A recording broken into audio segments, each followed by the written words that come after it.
inkastoo maalin ciida tahay waxaan hambalyo ciida u dirayaa dhammaan muslimiintu meel ay joogaanba gaar ahaan dadka Soomaalida waxaan leeyahay ciid mubaarak كل عام وأنتم بخير عيد عيدين إلهي ku gaarsiiyo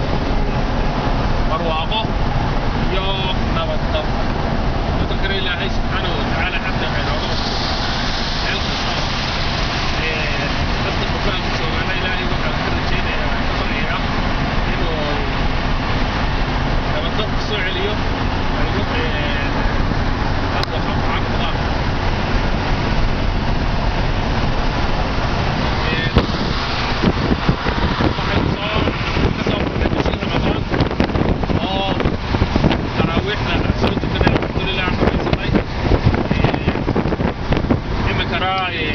شوال بالكلاي marka waxaan kula dardaarmayaa qof kasta muslim ama garanaysa inuu cibaadadiisa si farabadiyo oo inta garanaysa ay khabaraanta ka faa'iideystay tacliin noqoto daro ambaliyada saana u soo diraya qof kasta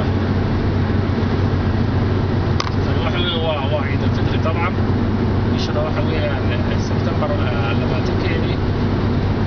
ماشي نروح على ناشفيل تينيسي ومرايكن كا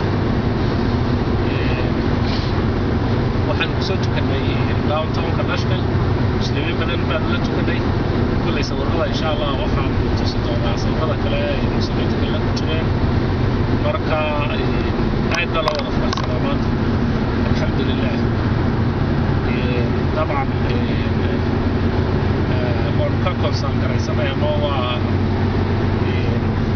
على صعداء meelaha muslimiinta ku dhibaataysan tahay insha Allah ta'ala ilaahay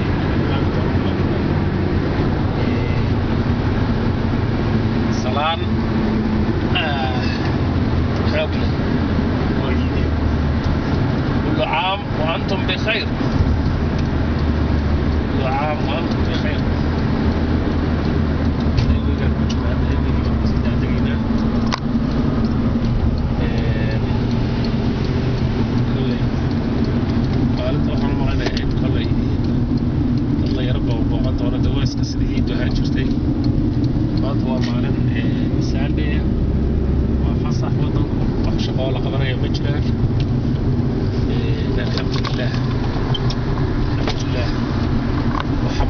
قبله إذا وافجي بشهر رمضان إن شاء الله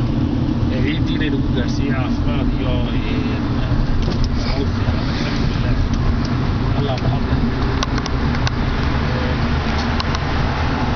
حاجة كتير يا سيدنا سيدنا